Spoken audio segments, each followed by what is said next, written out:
Hey everybody, Luke Thomas here with another episode of Extra Credit. This is the podcast within the podcast where we talk about the fights that we didn't get to on regular MK, and we get to them here on this podcast. About 30 minutes or less.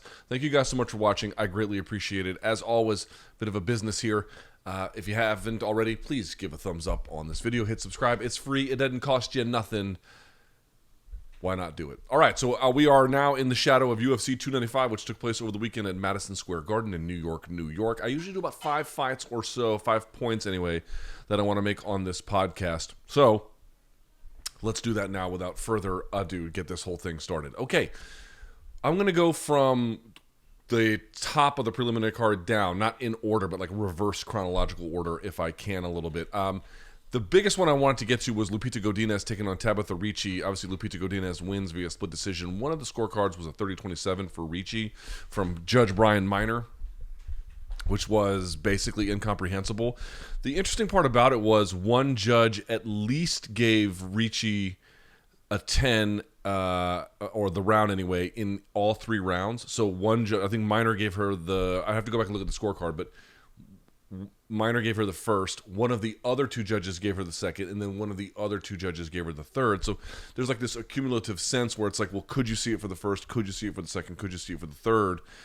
And I understand that argument, but I got to tell you, if you look at some of his other stuff where he didn't give Sadykhov a 10-8, we'll talk about that in a second. He gave Mackenzie Dern round number 1, even though she got dropped. And it's not necessarily that if you always get dropped, you always lose the round. There are obviously greater context to everything, what happened before, what happened after, how bad was the drop. Right? There's just lots of things going on, but I just want to point out there was like a consistent inability to evaluate fairly the performance of certain people. I did not feel like he had Judge Brian Miner, a great sense of what Godinez had done. I do not believe he fully understood the significance of Andrade knocking her down. I do not believe that a 10-9 round is justified for Sadykhov in round 2. So there's just a weird thing where he was not acknowledging some of the performance that I thought needed to get acknowledged. I'm not saying there was any kind of inherent bias. I don't think that's necessarily true. But so while I can understand that you can find a way to give Ricci each of those rounds, the accumulative way in which he gave her all 3, to me, the problem becomes greater than the sum of its parts, right? So putting that aside, I thought Godinez looked pretty great on this one. Again, there was a little bit back and forth. Ricci had her moments, but basically Ricci could not be in control of the takedown, which she usually is. I think that cost her here. And then Godinez has gotten consistently better, not just at wrestling. She's always been pretty good at that. Her sister, who's also an outstanding wrestler, was also in her corner, but more to the point, there wasn't a huge difference in how much she had scored, at least numerically, but I thought the quality of her shots, there was a big difference. Like you could just kind of see her edge as the fight went along, especially. So 30-27 to me was very unfair. 29-28, I guess you could get, but the right person won, so it didn't really matter all that much in the end. But I think for me, Godinez now really doing special stuff in that 115-pound weight class, and we're talking about how this 135 is a bit of a wasteland for women's MMA. 125 has gotten significantly better. 115 has always been good now, but I think it hit a lull for a little while, and now it's picking back up again a lot. Like let me pull up the rankings here if I can for the women at 115 pounds, and what you'll see is something pretty special if you ask me. So at strawweight, you have Esparza sitting at, this is number 1 ranked contender. She's not really active, but she's sitting at 1. Yan Xiaonan at 2. Tatiana Suarez at 3. Lemos at 4. Andrade at 5. She's coming off of the big win. I think her number will jump. Jandiroba, Dern, Rodriguez, Pinheiro, and then Tabatha Ricci. Godinez was sitting at 13, so I think she's going to enter the top 10 with this one. But at the top of that division with Yan Xiaonan and Suarez, I really feel like you've got some fun, interesting opportunities to see some growth in this division, and we'll see ultimately what it does. But great win for Godinez, great win for Mexican MMA, great win for Lobo Jim. I think they had 2 winners, both her and Diego Lopez won on this contest, or I believe on this night. So a great showing by her. Not a great showing from the judge. Didn't matter in the end. But what I wanted to see was defend the takedown, be more methodical over time in the striking. And that's basically what Godinez did. Good win for her. Very good win for her. Roosevelt Roberts filled in on short notice. Supposed to be 155. He missed weight. It was very short notice. And so they did it at 158 against Mateusz. And I'm sure I'm going to pronounce this name wrong. Mateusz Rebecki. It's spelled Rebecki, but that's obviously not how it's pronounced. So if I'm getting that wrong, please forgive me. But for point number 2 here, dude, this guy looks like an absolute hammer. He wins at 308 of round number 1 with an armbar. And did you notice how he did the armbar? So all the ingredients of an armbar matters. How far their elbow is past your hip line. Are your knees pinched together? Or are you engaging your hamstrings to control their posture? But the 2 legs that you use for an armbar technically have somewhat different application. And I would argue, especially in MMA where you might have to make some compromises to technique to get where you want to go, you have to decide which pieces of the puzzle are the most important ones. The leg over the face is often going to be the more important one to really finish an armbar.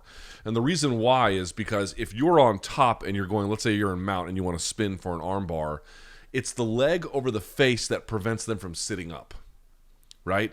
And you can just do this with a partner. Don't do anything crazy. But if you want to just try the mechanics, take your leg off of their face, just have one across their chest, and then try and hold them down with just your legs, right? You can pinch your ankles closest to your rear net as you want. You can flatten them out if you want. But just try and keep them pinned with just that. It's very, very difficult.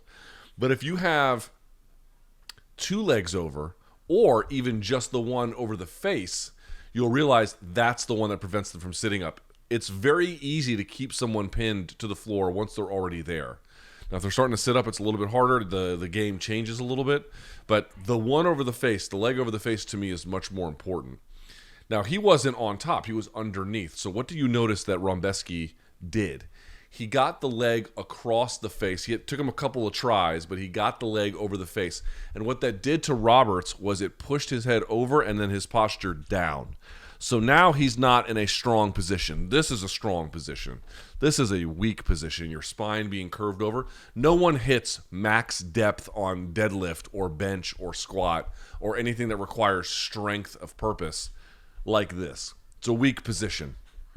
He then, keeping that leg over the face, takes the far side leg, pushes into the fence because they were close to it, and he uses that to push off and then off balance Roosevelt Roberts, and then he can really begin to crank hard into it by bringing both of the legs back together in the end. It was real clever. The guy is short. How tall is Rebecki? He currently is listed, by the way, 19-1 record, 31 years of age. They've got him at 5'7". Not a tall gentleman, but he's built like a little tank. And that was a nice, that was a nice armbar from him. Really cool how he knew what the most important essential ingredient was, the leg over the face to control posture and to control spine, then use the other leg to off balance the other guy. And then when they don't have balance, they don't have weight, they don't have gravity assisting them in any kind of way, then you can really lean into it. He got the verbal tap right afterwards. That was slick. That was real nice from him. I really enjoyed what he was able to do. Now he comes into this fight.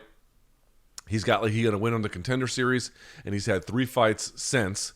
He beat Nick Fiore, Loik Radzhabov, and then, I'm sure I'm saying all these names wrong, and then Roosevelt Roberts. I think he's due for a big step up in this weight class. Obviously, Roberts did the best he could on short notice. It is what it is. But nice win for Rebecki. You don't see a lot of arm bars from the guard in MMA finish guys. You don't see that very often. It's actually very difficult to do that. It ended up being slightly different with the positioning and how it went. But arm bars from the guard is a hard thing to hit on someone.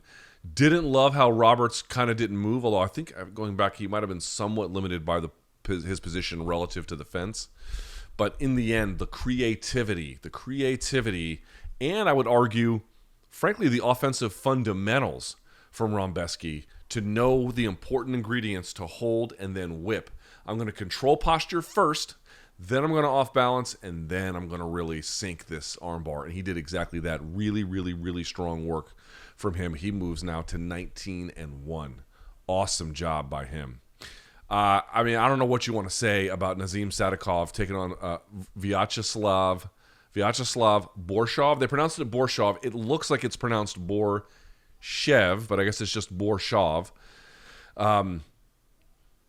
What a fight. Let me say something. First of all, it ended in a draw, which I got to tell you, I don't mind.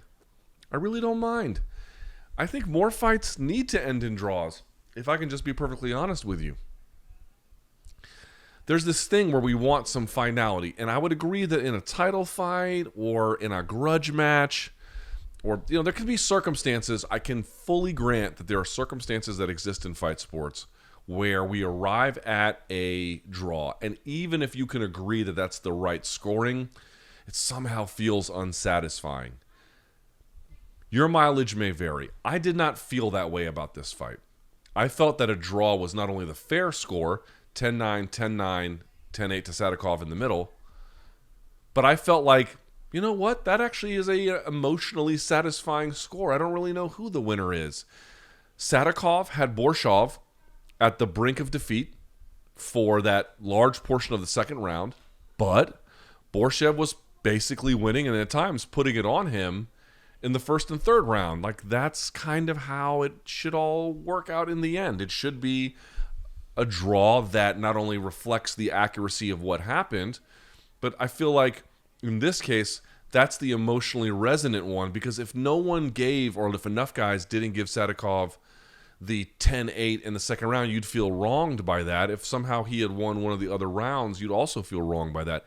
This one was that rare one where the drawing and the scoring actually did set the tone for how we should feel about the draw in general. So I'm not going to be one of these people that's like, we should have 1 million more draws in MMA. I don't know if that's necessarily true. But is there a case where a draw is sometimes not merely the fair result, but the emotionally satisfying one?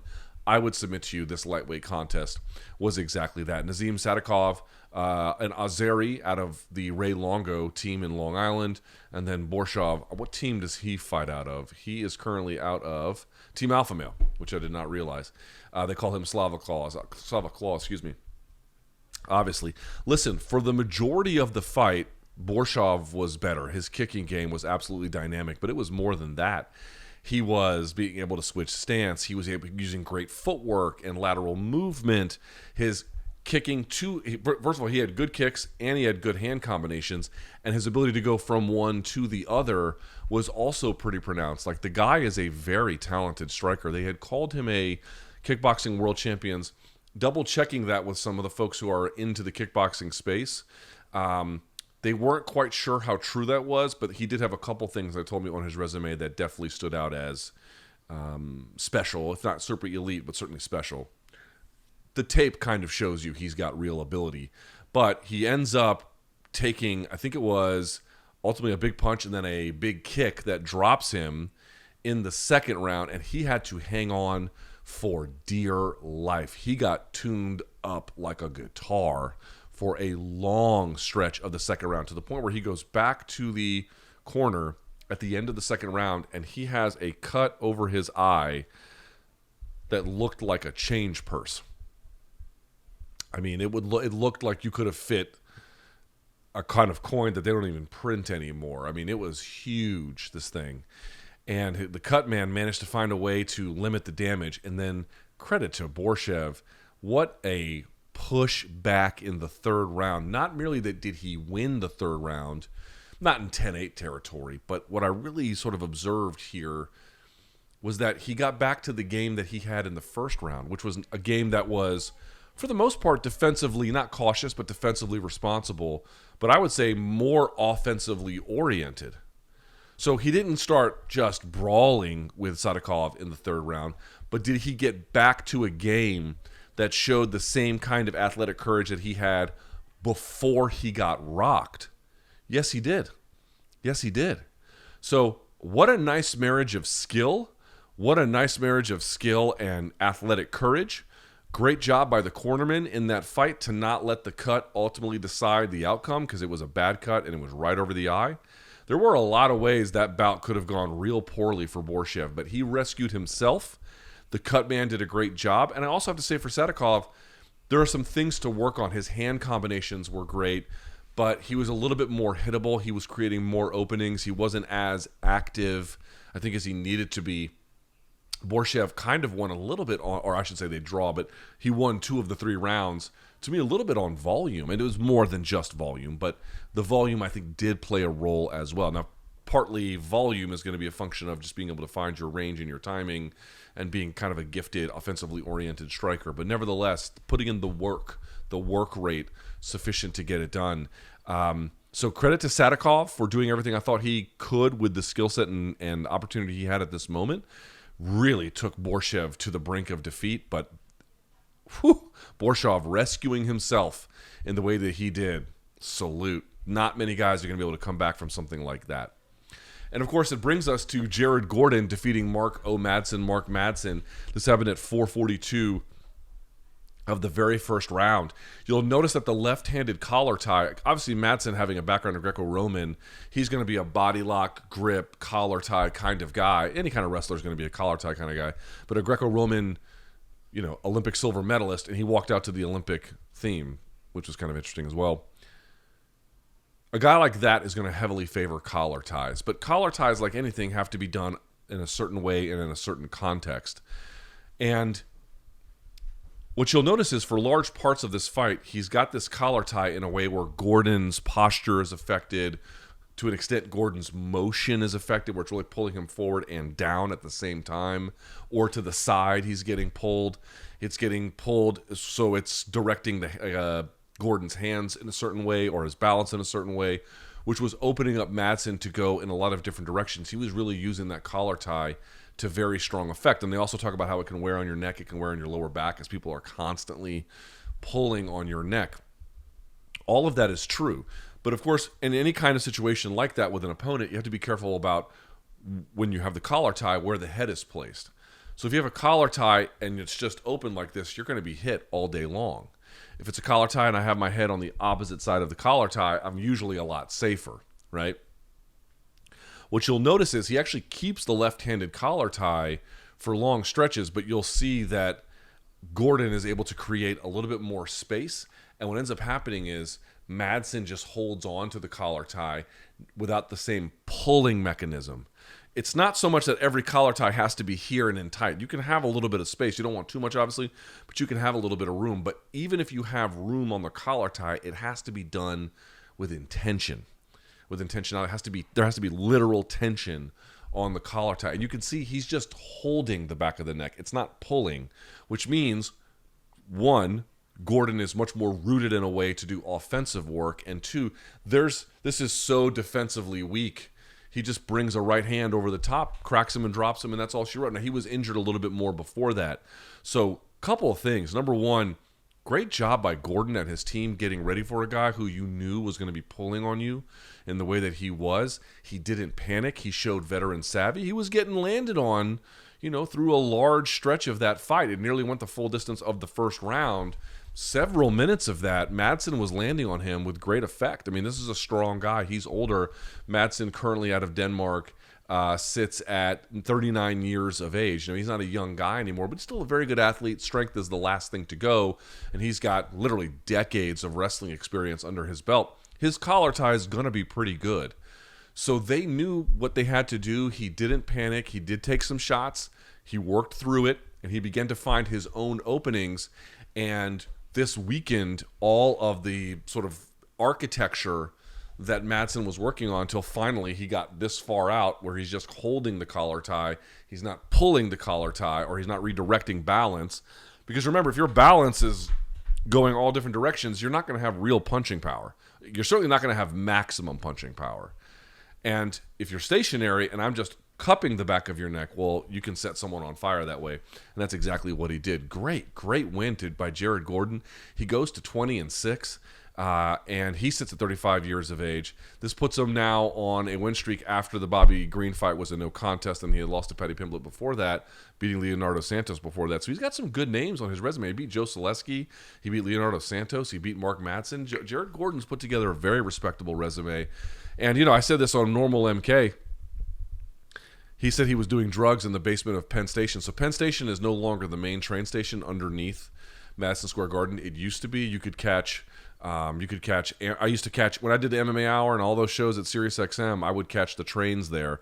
Now you catch them across the street at the Patrick Moynihan train station. So that's like the new Penn Station. Penn Station still exists, and you can catch the New York City subway from there. There's a lot of different spots. It's on the west side of town, so you can usually catch, I think like ACE. You can catch the 2-3 there. But I think I don't know if they can catch the 1 there anymore. Doesn't matter. It's a disgusting place. So you go in, and that used to be the Amtrak platform, and then you go down a level, and that would be like the subway platform. Although you have to go down to catch your Amtrak train as well, but they're slightly different places where you board and where the floor is. It's so disgusting. I one time saw a homeless man shaving his pubic hair in the sink there at Penn Station. So if you're doing drugs in Penn Station, you've hit rock bottom. So for him to go there and then all the way back to the point where he's now, stopping Olympians in the first round with very clever, when I say rehearsed, I mean like they trained a lot for these kinds of scenarios, very rehearsed performances. Very great job. Really, really, really a very good job to do something like that. That was, I'm not going to say completely unexpected, but certainly nice to see. Very, very nice to see. And then on the 5th point, if I can, on this card, there's some other ones you could go to. I really have to say the Joshua Van and KevinBorjas fight, first of all, a phenomenal contest. Phenomenal contest. Joshua Van wins via unanimous decision, which is the right call. These two guys are unranked bantamweights, and they put on a hell of a performance. Just shows you the depth at bantamweight is absolutely extraordinary. Joshua Van, by the way, he is a Burmese fighter, I think, by birth, 22 years old. When folks get really high on Raul Rosas Jr., and again, the jury is out. We just don't know how that's going to go. But 18, 19 is very, very young for the UFC. 22 to me is a little bit different depending on how long you've been training. Look at how developed his striking game was and how much he went to the body on KevinBorjas. And Borjas rocked him badly in the first round, and then he found a way, nevertheless, to rally and push into Borjas, make him fight off of his heels, stay away from some of the spinning stuff, and then the rib roasting from Joshua Van after that. This was an eye-opening, frankly eye-catching performance from him. Really, really good job out of him. Joshua Van, if you're not familiar with him, he trains out of the 4-Ounce Fight Club out of Houston, Texas, I guess. He has one loss to Devin Jackson, which happened back at Fury FC in 2021. But since then, he hasn't lost. He has a fight over Zhalgas Zhumagulov, which happened earlier this year. And now this fight. Dude, 2 fights in a row. He fought tough customers who don't necessarily have the biggest names in Zhumagulov and now Borjas. Keep your eye on Joshua Van. When someone is this dedicated and effective a body puncher, number one, this young, and listen, was it a flawless performance? It was not. It was not a flawless performance. He got wrecked a little bit in that first round. But how about at 22 years of age without even, this was his 10th MMA fight, 10th pro MMA fight. His record climbed to 9-1. To have the kind of presence of mind necessary, and frankly the skills necessary to not panic, to persevere after being badly hurt in the first round. This is a gentleman to keep your eye on. It's still very early in his development. I don't know exactly how far he can go, but he looks to me like he might have some special nights ahead of him. It's very rare to see someone who's got the kind of diversified targeting that he does at his age. Most guys in any kind of combat sports, a couple things happen. They learn offense before they learn defense. That's first. And in the striking, they are all headhunters, leg kicker / headhunters. Body attacks tend to happen much more unevenly, whether with punches or with kicks. And in the case of Van, where he's using it, most of the body work he had done was with the hands. That's even rarer to find. Guys don't want to get that close to fire those kinds of shots that consistently. And I'm not talking about jabbing to the body. I'm talking about, ripping shots to the body, combinations, multi-punch combinations to the body. That's what he was throwing at age 22. Whoever is training Joshua Van, and I don't want to take anything away from him, obviously he has put in the work to get himself here, make no mistake about it. But whoever is training him is doing a very good job, right? Whoever is training him understands they've got a guy whose aptitude for fighting is high, whose ability to learn quickly is high, and they're giving him a ton of offensive tools that will very valuably serve him as he begins to build on them. When you see somebody who can target the body this effectively, and this was their 10th pro MMA fight and they're 22 years old, you should put a little mark around his name, being like, okay, the next time he fights, I want to see exactly what he does. UFC has not given him 2 easy fights to get into the UFC. They've given him some tough fights, and he has answered them. I would say, first round in this fight notwithstanding, but in general, he has answered it with flying colors. Very, very, very impressive young man. 22 years old. Super impressive guy. So keep that in mind. Now, there were other winners on this card. Jamal Emmers got a fantastic win at just 49 seconds over Dennis Buzukja, dropping him with a right hand. Buzukja didn't make weight. It was a 147 kind of situation. He also, I think, was filling in on short notice, so it didn't quite go his way. John Castaneda taking on Kyung Ho Kang. Not a great fight. I think there was a weight miss here as well, but John Castaneda taking the 3-round decision over him. And then Steve Erceg got out to a nice lead on Alessandro Costa and won ultimately a decision, but he got stung a couple times. He is well-rounded. I'm still high on Steve Erceg. He's just 11-1 in his career. He's also fairly young at 28 years of age from Australia. So I'd be curious to see what he's got in front of him. Still high on him, but if I could honestly say if there was one name to me that really stood out on this card, Rebecki or however the hell you say his name, he would be one for sure, but the big one would be Joshua Van. Joshua Van looked tremendous in the bigger picture of things. A lot to like about his game and what he showed. So, again, we talked about it on MK. The main card delivered all finishes. How about this card as well? The prelim card, it delivered big time. You didn't get every fight being great. As I mentioned, Erceg and Costa, not what we had hoped. Castaneda and Kyung Ho Kang could have been better, but basically everything else was great. Great card. Overall, UFC 295, one of the best shows of the year. Really enjoyed watching this, really enjoyed covering it, and I'd be curious to know who stood out to you on the prelim card. Give me a thumbs up on this if you haven't already. Thank you guys so much for watching. This has been episode whatever it is of Extra Credit. A little bit of coverage of that prelim card. I'm Luke Thomas. We'll catch you guys on Wednesday's MK, and until then, enjoy the fight.